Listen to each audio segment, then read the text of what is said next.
Hello everyone, I welcome you all in the new video of Concept Revision Series। आज की video में हम लोग रेशियो एंड प्रोपोर्शन वाला चैप्टर कंप्लीट कर रहे होंगे। तो इसमें दो चीज़ें हैं, पहला है रेशियो एंड दूसरा है प्रोपोर्शन। तो रेशियो का काफ़ी सिंपल सा है, पहले आपको ये समझना है रेशियो होता क्या है, फिर उसके बाद कुछ टाइप्स ऑफ रेशियो हैं, बस उनको समझ लेना है। तो रेशियो क्या होता है, दो सिमिलर टाइप की क्वांटिटीज़ को जब आप डिवाइड करते हैं, जैसे मैंने एक्स ले लिया और वाई ले लिया, दोनों सिमिलर हैं, जैसे हो सकता है एक्स के जी है और वाई के जी है, तो के जी कैंसिल हो जाएगा, तो एक्स अपॉन वाई जो बचा यही रेशियो होता है। और क्योंकि सेम क्वांटिटीज़ होती हैं और क्वांटिटीज़ कैंसिल आउट हो जाती हैं, तो इसका कोई यूनिट नहीं होता, ठीक है, रेशियो का कोई यूनिट नहीं होता। अब हम समझते हैं कंपाउंडेड रेशियो क्या होता है। जैसे कि अगर मैं लिख दूं एक्स अपॉन वाई और दूसरा लिख दूं ए अपॉन बी, अगर मैं इन दोनों को मल्टीप्लाई कर दूं, जैसे एक्स ए अपॉन वाई भी आ गया, इसे हम बोलेंगे कंपाउंडेड रेशियो, ठीक है। जब आप मल्टीप्लाई कर देते हैं दो रेशियोज को तो उसे कंपाउंडेड रेशियो बोला जाता है। ओके, अब नेक्स्ट हमारा क्या है, नेक्स्ट है डुप्लीकेट रेशियो।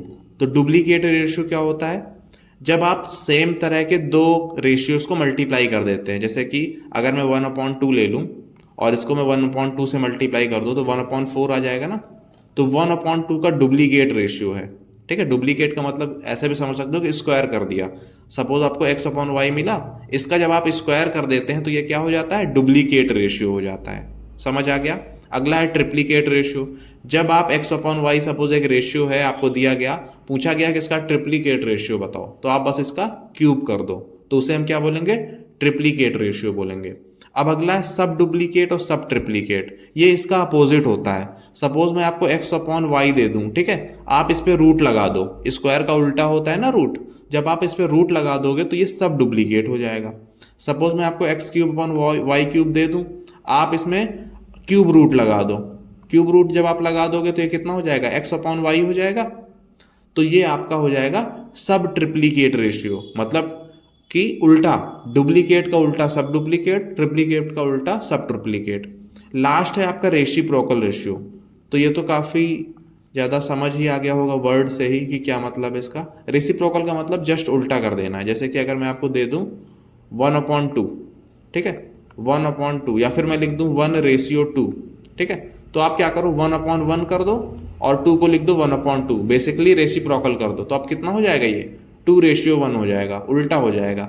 अगर मैं 5/1 दे दूं तो रेसिप्रोकल रेशियो क्या आ जाएगा, 1/5 आ जाएगा। क्लियर। तो ये टाइप्स ऑफ रेशियोज हैं, और रेशियो क्या होता है, दोनों चीजें मैंने आपको बता दी। नेक्स्ट देखते हैं प्रपोर्शंस।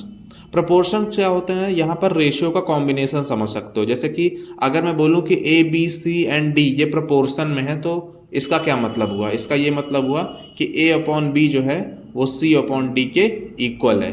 या फिर इसको आप ऐसे भी लिख सकते हो, A ratio B proportion C ratio D, इसको ऐसे भी लिख सकते हैं। नेक्स्ट है कंटिन्यूड प्रोपोर्शन। तो कंटिन्यूड प्रोपोर्शन में क्या होता है, आपको 3, 5, 7 ऐसे नंबर्स दिए जाते हैं। जैसे कि अगर मैं आपको 3 वर्ड्स दे दूं, 3 डिजिट्स दे दूं, 3, 4, 5, और मैं बोलूं कि ये कंटिन्यूड प्रोपोर्शन में है, इसको x ले लो, 3x, 4x, 5x। अगर मैं बोलूं कि ये कंटिन्यूड प्रोपोर्शन में है, तो मैं क्या कर सकता हूं, 3x upon 4x is equal to 4x upon 5x लिख सकता हूं। इसमें 3 होंगे, है ना, और हमें 4 चाहिए प्रोपोर्शन के लिए, तो आप इसको रिपीट कर दोगे, जो सेकंड वाला होगा इसको आप रिपीट कर दोगे। और मैं ऐसे भी दे सकता हूं, जैसे कि A B C D and D 5 दे दिए। अगर मैं बोलूं कि ये कंटिन्यूड में है, तो आप इसको कैसे लिख सकते हो, A upon B is equal to B upon C is equal to C upon D is equal to D upon E. इसको आप ऐसे भी लिख सकते हो, A upon B is equal to B upon C is equal to C upon D. Basically ये जो बीच में आता है ना सेकंड नंबर पे, इसको आपको रिपीट करते जाना है जब तक सारे ना कंप्लीट हो जाए। ओके, तो इसे हम बोलेंगे कंटिन्यूड प्रोपोर्शन। यहां पर ये क्लियर हुआ। अब आते हैं मेन चीजें जिनका यूज करके हम लोग क्वेश्चंस काफी सॉल्व करेंगे, जो कि आता है componendo, dividendo, alternendo and invertendo. तो इसको देखते हैं क्या होता है। सपोज आपको गिवन हो A upon B is equal to C upon D, right. अब इसको आप इन्वर्टेंडो अगर आप इसमें यूज करोगे तो आप इसको ऐसे भी लिख सकते हो, B upon A is equal to D upon C. Basically क्या हो गया, इन्वर्ट हो गया, बी ऊपर चला गया देखो यहाँ पे, और ए नीचे आ गया, डी ऊपर चला गया और सी नीचे आ गया, तो इसे इन्वर्टेंडो बोलते हैं। मतलब कि अगर आपको क्वेश्चन में ये चीज करना हो तो आप कर सकते हो, ठीक है, प्रोपोर्शन में ये चीज वैलिड है। अगला है अल्टरनेंडो। ये काफी सिंपल था, जैसे कि अगर मैं लिखूं A upon B is equal to C upon D, तो आप ऐसे भी लिख सकते हो A upon C is equal to B upon D. देखो अल्टरनेट हो गया, बी के प्लेस पे सी चला गया और सी के प्लेस पे बी आ गया, राइट। तो इसको बोलते हैं इन्वर्टेंडो, सॉरी अल्टरनेंडो। तो ये काफ़ी सिंपल से हैं, बेसिक से हैं, ये आपको पता भी होंगे।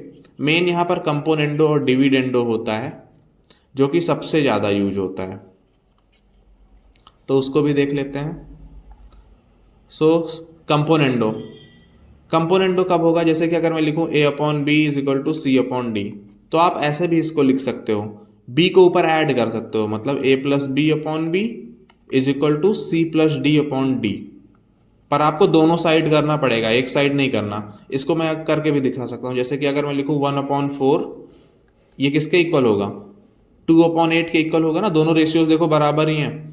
अब मैं इसमें अगर कंपोनेंडो ऐड करूँ, कंपोनेंडो इसमें लगाऊं, तो क्या होगा, 1 + 4/1 हो जाएगा, और इधर कितना होगा 2 + 8 अपॉन, सॉरी 1 + 4/4, 2 + 8/8 आ जाएगा। कितना होगा ये 1 + 4 5/4, और इधर कितना आ जाएगा 2 + 8 10/8। देखो अभी भी बराबर है ना, मतलब कि सी एंड डी भी, सॉरी कंपोनेंडो हम यहाँ पर यूज कर सकते हैं। कंपोनेंडो से कुछ गलत आंसर नहीं आता। यहाँ पर ये दोनों बराबर थे, हमने सी एंड डी यूज किया दोनों साइड, देखो ये भी बराबर है ना। अब अगला है डिविडेंडो। डिविडेंडो भी ऐसा ही होता है, बस उसमें माइनस लग जाता है। अगर मैं A upon B is equal to C upon D दे दूं, तो आप इसमें डिविडेंडो का यूज करेंगे तो a माइनस बी हो जाएगा divided by B is equal to C minus D divided by D. मतलब कि अगर आपको ये मिले तो आप ये भी लिख सकते हो, किस लॉजिक से, डिविडेंडो के लॉजिक से। अब आपको कंपोनेंडो समझ आ गया, डिविडेंडो समझ आ गया। Last we have componendo and dividendo. अब इस बार हम क्या करेंगे, प्लस और माइनस दोनों को एक साथ यूज करेंगे। अगर मैं आपको दे दूं a upon B is equal to C upon D, तो आप सी एंड डी का यूज करके क्या लिख सकते हो, a प्लस बी अपॉन में a minus B is equal to C plus D upon में c माइनस डी। ठीक है, ये भी ट्रू होगा, ये भी करेक्ट होगा। ठीक है, अगर आपको ये दिया जाए तो आप ऐसे लिख सकते हो। अब इसको यूज कहाँ करेंगे, तो इसको यूज क्वेश्चंस में करेंगे। जब मैं इसके क्वेश्चंस आपको पीआईक्यू सीरीज में कराऊंगा तो उसका यूज मैं दिखाऊंगा। ठीक है, अभी आप बस ये समझ लो कि होता क्या है, कंपोनेंडो डिविडेंडो क्या चीज होता है। अब यहाँ पर आपका सारा कुछ खत्म हुआ। एक चीज और आप देख लो, बस पता कर लो, उतना इंपॉर्टेंट नहीं है। जैसे कि अगर मैं बोलूँ कि 1/2 इज इक्वल टू कितना होता है, 2/4 होगा ना, इज इक्वल टू 3/6 होगा। ये तीनों बराबर है ना। अब एक मैजिक देखो, मैं अगर इन तीनों को ऊपर वाले को ऐड कर दूं 1 2 और 3, कितना होगा 3 2 5 1 6, और नीचे वाले को ऐड करूं 2 4 6 6 12, 6/12 आ जाएगा ना। ये भी इसके बराबर होगा। ठीक है, ये भी क्या होगा, इसके बराबर होगा। तो अगर आपको तीन दे दिया जाए रेशियो में, तीन रेशियो आपस में बराबर हैं, तो इनके ऊपर वाले न्यूमरेटर ऐड कर डालो और डिनोमिनेटर ऐड कर डालो, जो आपको मिलेगा ना वो भी इसी रेशियो के बराबर होता है।